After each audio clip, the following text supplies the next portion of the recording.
Hey guys, it's Tuesday. You know what that means? We're going to try every week to have a devotion from one of your youth leaders. And today I wanted you to listen in to your very own youth leader, Alexis Blair. And she's going to bring us a challenge today about something that she's been going through in her own life and experiencing through her personal devotion. So take a listen.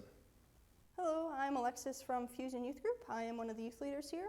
And since we can't see all of your lovely faces, we thought we'd each take a week sharing a Devo. So I just wanted to take a couple minutes and share a few thoughts from my personal Devos this week. I've been going through the book of 1 Corinthians with my study group, and this past week we were talking about 1 Corinthians chapter 5. So just some quick context before we dive in. Paul is addressing this issue of this fellow believer who was living in outward blatant sin. So Paul was writing to the church, and he was basically saying to the church, hey, get this guy to change or really get him out of there. And so I'll just read a couple verses that I think sum up the chapter pretty well, and we'll dive in. So 1 Corinthians 5, chapter 6 through 7 is, your boasting is no good. Do you not know that a little leaven leavens the whole lump? Cleanse out the old leaven, that you may be a new lump, as you really are unleavened. For Christ our Passover lamb has been sacrificed. Now, if you're a normal person like myself, you probably have no idea what leaven and unleavened means. But what Paul's doing is he's basically using a metaphor, and we have a similar one that we use in our culture today.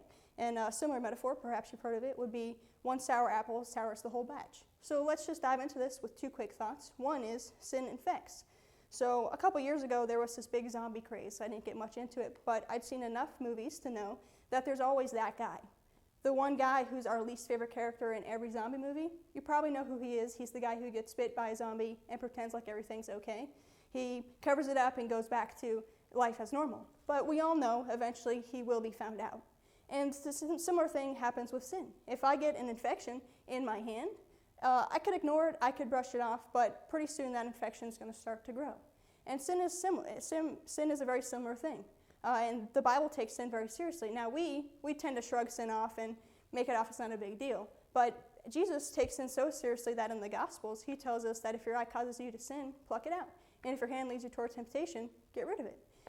So I know, we've been in this quarantine for a while, and you're probably thrown off of your rhythm. I know for me, my life has been on pause. And when my life is on hold and I'm thrown out of my schedule and I have way too much free time, that's typically when sin likes to creep in on me. And it's funny because now we have the most free time, and now is the time when we could really get a hold of it and get it out. But my second thought is not only does sin infect, but sin spreads. So I was curious just how long it would take from the first zombie bite to a zombie apocalypse, and some guys who had way too much time on their hands and were really good at math figured out that it would take 100 to 200 days from the first bite to a full-blown apocalypse. And we've kind of seen that with this virus. 2 months ago, this virus was on a completely different continent, out of sight, out of mind. But now it's a very real and big deal to us. Sin, what would happen if we started thinking of sin in that way, as something as serious as a virus? Right? One sour apple sours the whole batch. And you've probably experienced it. You're having a remotely fine day. Someone else comes in and they're just in a bad mood. And pretty soon, everyone else in the room is also in a bad mood. Why? Because sin spreads. And we often think that it doesn't happen. We often think that our arrogance or our selfishness or our pride or our irritations will not affect other people, but they will. And the Bible is very clear that they will. So we've been stuck in our house now for a while. It kind of seems like a lifetime that I've been stuck in my house with my family, and the end is not in sight. So I'm imagining that if it hasn't already, World War III is about to break out in your house. And so I just wanted to share these thoughts just as to say sin spreads. But you know what also spreads?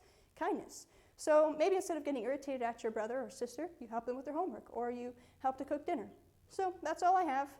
Hope you guys have a great day, and we'll see you soon. What a very interesting challenge today from Alexis. Thank you, Alexis, for working on that and putting that together. I know it's hard to sometimes to say something in public, but to put it on video where everyone's going to see it can be a little nerve-wracking. But I want to give you this before we cut off here and sign off. Don't forget, of course, youth group happens at Thursday at 6:15 on our YouTube channel. We'll post it on our Fusion Facebook, but also 6 o'clock we go live on Instagram. So if you don't have an account, or you maybe have a parent or somebody who does, I want you to try to check it out. We're Fusion E3. There's no dash. Fusion E3 on Instagram, and check us out at 6 o'clock. We're always trying to do something fun. We have some exciting things planned for youth group this Thursday. Also, last thing, you've probably heard us talk about it last week, but it's not too late to get involved in this next coronavirus challenge. We're doing not videos, but pictures. So this is our second challenge, second game that we're going to do, and so I want you to get involved in this, partake. It's a picture, and I have the instructions here on the screen so you can check it out. But we're looking forward to seeing you guys on Thursdays. We're going to do small groups again after youth group is over, E3 is over. So don't miss out on all the things that we're doing here at Faith.